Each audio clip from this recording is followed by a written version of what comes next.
দিয়েছিলেন, মুক্তিযুদ্ধের ডাক দিয়েছিলেন। উনি মুক্তিযুদ্ধে ঝাঁপিয়ে পড়ার জন্য দেশবাসীকে, সারা দুনিয়ার মানুষকে মুক্তিযুদ্ধের পক্ষে দাঁড়াবার জন্য উনি আহ্বান জানিয়েছিলেন।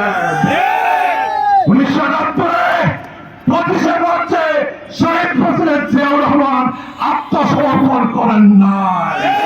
মেজর জিয়া পরিবারের কথা চিন্তা করেন নাই।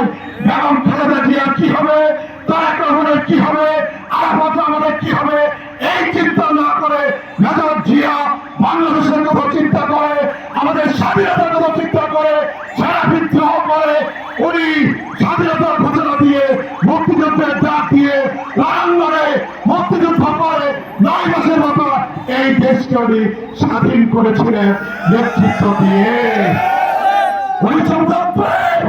7ই নভেম্বরে আমার স্বাধীনতাকে রক্ষা করবার জন্য, সার্বভৌমত্বকে রক্ষা করবার জন্য, গণতন্ত্র ফিরিয়ে আনবার জন্য, জনগণের শাসন কায়েম করবার জন্য আমার জিয়াউর রহমান বাংলাদেশের ইতিহাসের রঙ্গমঞ্চে আমার আবির্ভূত হয়েছিলেন, বলেছিলেন আমি জিয়া বলছি। আমার জিয়াউর রহমানের শাহাদাত বরণের পর 1981 30শে মে জিয়াউর রহমান শাহাদাত বরণ করলেন। জিয়াউর রহমান দুনিয়া ছেড়ে চলে গেলেন। জিয়াউর রহমান চলে যাওয়ার পর, শাহাদাত বরণের পর আমাদের প্রিয় নেত্রী দেশনেত্রী বেগম খালেদা জিয়া উনি বিএনপির হাল ধরেছিলেন, বাংলাদেশের হাল ধরেছেন।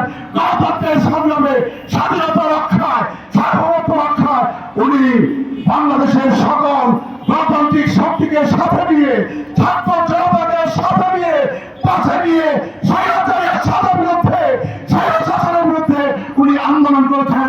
আমরা বেগম খালেদা জিয়াকে সামনে রেখে এরশাদের বিরুদ্ধে, স্বৈরাচারের বিরুদ্ধে আমরা প্রতিজ্ঞা নিয়ে এই বাংলাদেশে আমরা গণতন্ত্র কায়েম করেছিলাম।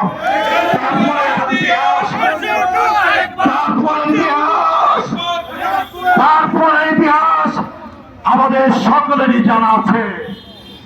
যেই বাংলাদেশে আমরা গণতন্ত্র চেয়েছিলাম 71-এর পরে, 90-এর পরে, যেই বাংলাদেশে আমরা গণতান্ত্রিক সরকার চেয়েছিলাম, যেই বাংলাদেশে নির্বাচিত সরকার চেয়েছিলাম, যেই বাংলাদেশে জনগণের সরকার চেয়েছিলাম, যেই বাংলাদেশে আমরা জনগণের রাস্তা চেয়েছিলাম, সেই বাংলাদেশে গত 17 বছর নির্বাচন হয় নাই, ভোট ছিল না, নির্বাচন ধ্বংস করা হয়েছে, ভোট ধ্বংস করা হয়েছে, আমাদের বাংলাদেশকে ধ্বংস করা হয়েছে, ব্যবসা বাণিজ্য ধ্বংস হয়েছে, বিধান ব্যবস্থা ধ্বংস হয়েছে, ওটা বাংলাদেশকে ধ্বংসের কিনারা, ধ্বংসের খাতে আপনার ফেলে দেওয়া হয়েছে, তাই না?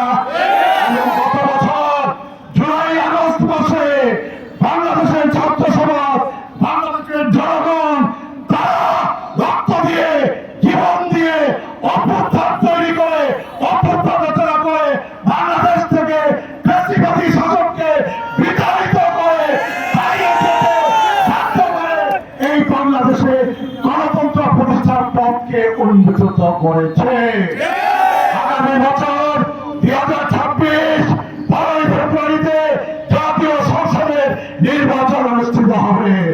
আমরা আশা করি বর্তমান সরকার, ডক্টর মোহাম্মদ ইউনূসের নেতৃত্বাধীন বর্তমান সরকার, নির্বাচন কমিশন, আমাদের সশস্ত্র বাহিনী, আমাদের জেলা প্রশাসন, আমাদের উপজেলা প্রশাসন, আমাদের আইন শৃঙ্খলা রক্ষাকারী বাহিনী, আমাদের রাজনৈতিক দলগুলো, আমাদের জনগণ, আমরা সবাই মিলে আমরা যে নির্বাচনের জন্য অপেক্ষা করতেছি, একটি অবাধ, নিরপেক্ষ, সুষ্ঠু নির্বাচন, সেই নির্বাচন অনুষ্ঠান তারা সবাই মিলে দায়িত্ব পালন করার মধ্য দিয়ে নিশ্চিত করবেন, আমরা সেটা আশা করি।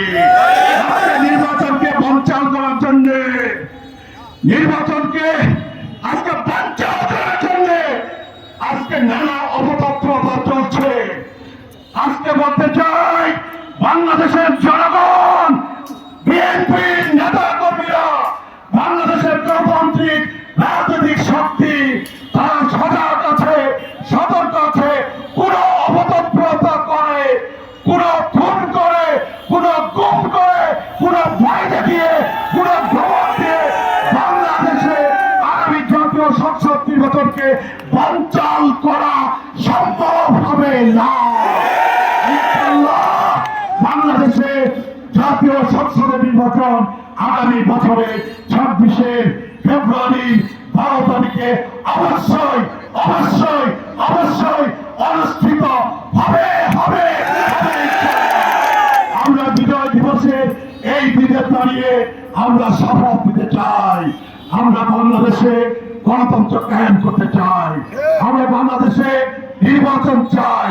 আমরা বাংলাদেশে নির্বাচিত সরকার চাই। আমরা বাংলাদেশে নির্বাচনের মধ্য দিয়ে একটি গণতান্ত্রিক নির্বাচিত সরকার চাই, যেই সরকার ক্ষমতায় গিয়ে বাংলাদেশের জন্য, জনগণের জন্য একটি সুখী সমৃদ্ধশালী বাংলাদেশ রাষ্ট্র গড়ে তুলবে, সেই আশা পোষণ করে আমাদের প্রিয় নেত্রী দেশ নেত্রী বেগম খালেদা জিয়া, উনি অসুস্থ, মৃত্যু সজ্জায়। আমরা সবাই আল্লাহ পাকের কাছে দোয়া করব, আল্লাহ পাক যেন আমাদের প্রিয় নেত্রীকে সুস্থতা দান করেন, এই দোয়া করব। আগামী 25 তারিখ ডিসেম্বর আমাদের প্রিয় নেতা, বাংলাদেশের নেতা, জনগণের নেতা, জিয়ার ছেলে, খালেদা জিয়ার বেটা তারেক জিয়া, আমাদের দলের একটি চেয়ারম্যান, আগামী 25 তারিখ ডিসেম্বর 16 বছর মধ্যে বাংলাদেশে উনি পদার্পণ করবেন ইনশাআল্লাহ। সকল চক্রান্ত, সকল প্রচেষ্টা মোকাবেলা করে আগামী 25 তারিখ ডিসেম্বর বাংলাদেশের মাটি স্পর্শ করবেন আমাদের প্রিয় নেতা জনাব তারেক রহমান।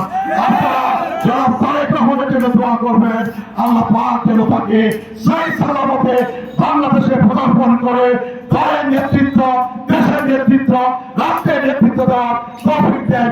এই দোয়াকে আপনাদের সবাইকে আজকের এই মিছিলে অংশগ্রহণ করার জন্য, আগামী নির্বাচন দেওয়া পর্যন্ত রাস্তায় থাকার জন্য, ঘরে ঘরে যাওয়ার জন্য, বাড়ি বাড়ি যাওয়ার জন্য আহ্বান জানিয়ে আমি আমার বক্তব্য শেষ করলাম।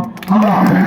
বাংলাদেশ জিন্দাবাদ, বাংলাদেশ জাতীয় অঞ্চল বিএনপি জিন্দাবাদ, তারেক রহমান জিন্দাবাদ, খালেদা জিয়া জিন্দাবাদ, স্বাধীনতার ঘোষক শহীদ প্রেসিডেন্ট